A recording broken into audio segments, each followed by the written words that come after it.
Hello and welcome to another video. So today we're taking a look at a ramp AOE storm deck for rotation. This deck piqued my interest just because it was running some unconventional cards. So we have a Master of Draconic Arts, which really piqued my interest. It was one of the few cards in this deck that you don't see a lot of play, along with the Pugliest Princess, of course, another card. Gaining a nice overflow and having Rush does really well. And of course, running a lot of kind of AOE sort cards with Force of Dragonute and Dragonquake Ren being two really big ones. So while it doesn't run a full stack of AOE, those couple of cards really make a lot of value up, especially when comboed together.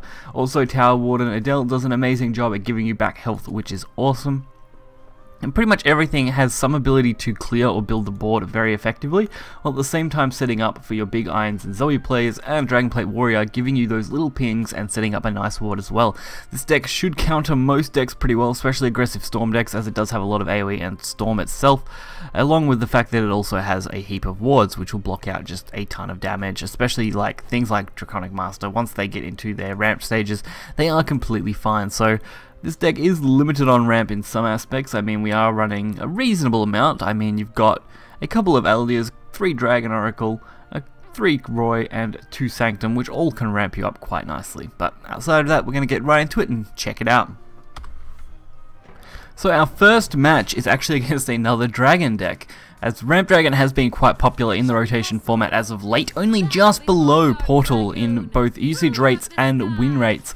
Dragon is doing fairly well.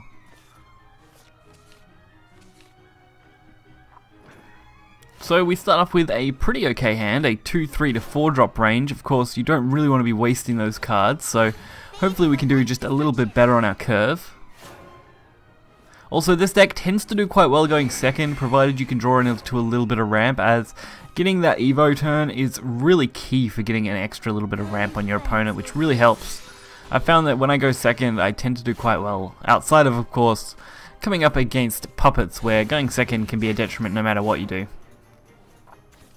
So typically going first is just a slightly better turn. So all we need to do is clear this 2-1. We don't want to take too much unnecessary damage. Buy ourselves a couple of turns.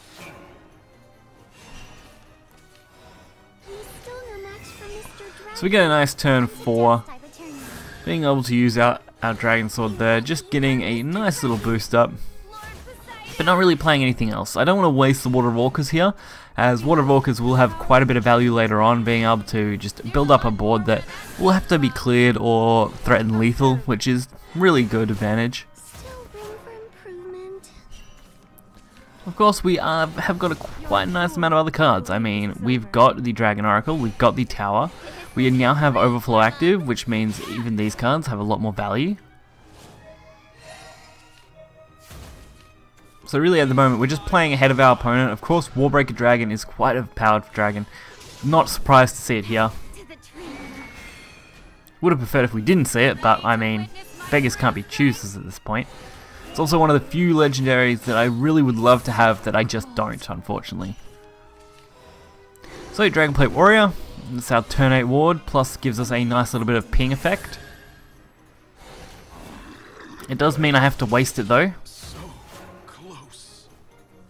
This deck is also reasonably cheap compared to the Ramp Dragon decks, as Ramp Dragon decks tend to have about 12 legendaries pretty easily. This one, on the other hand, is only running, I think it's 8, which is a little more reasonable than 12. I mean, 4 or less is definitely more reasonable.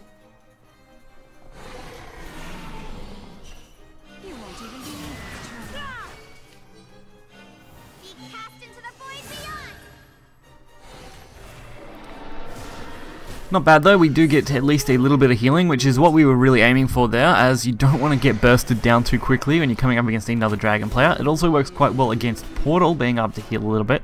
Just keeps you out of range of a lot of those big combo plays. So go for the Dragon Strife Blade. I would have preferred to have dealt with this in a better manner without having to waste 2 cards, but it did at least give us like a few ping effects as well. And at this point we're really just pushing so we can go for our Zoe and Irons in a reasonable way. And Canyon of Dragons shouldn't be a big problem. Unless they back-to-back Zoe, which if they Zoe first is typically a good way for Dragon to lose. You usually want to be the second player to Zoe, as it does protect you.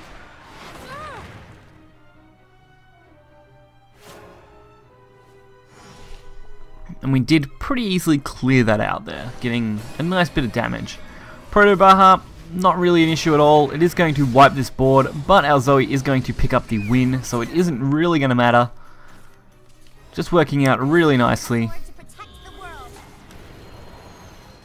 Getting that 6 damage to face right where we want it.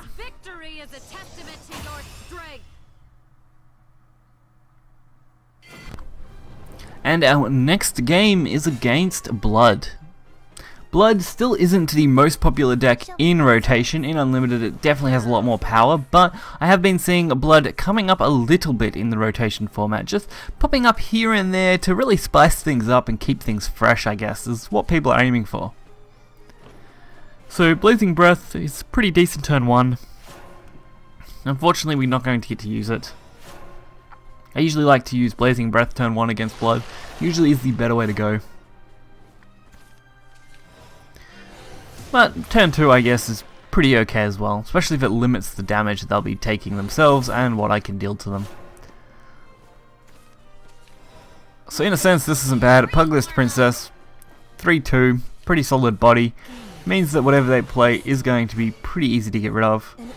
And since we are going into a evolve turn next turn, we are going to be able to get rid of this 2-1 for basically free at this point. Giving us a nice little head start on them with the ramping. Plus we can go 3 damage to face, which is always a good thing for us. The less health they have, the easier it's going to be for Irons and for Zoe to really get that damage in early.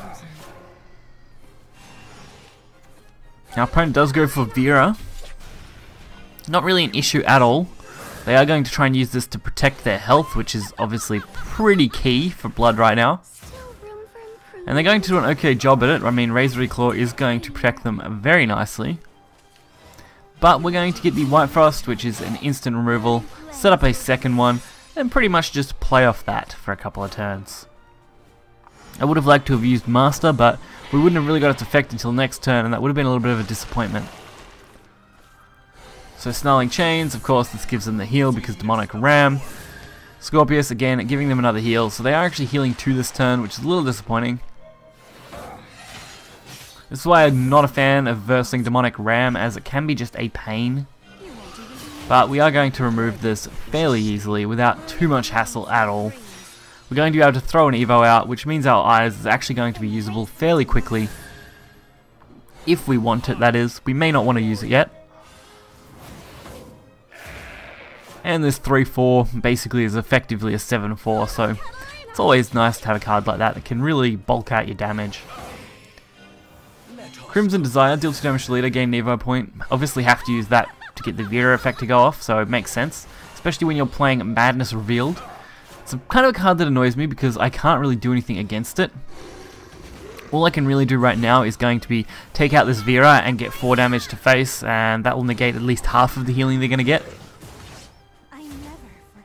Plus, I mean, now we're getting ping effects, so we can't really go too wrong there. Plus, double ward setup makes it hard for them to hit our face. So unless they could back-to-back Dark Feast Bat, I don't think they would have had a chance to really come back off that anyway. So I hope you guys did enjoy this video. I had a lot of fun with this deck. It's actually fairly decent. It seemed to do a pretty nice job, at least from the matches I played with.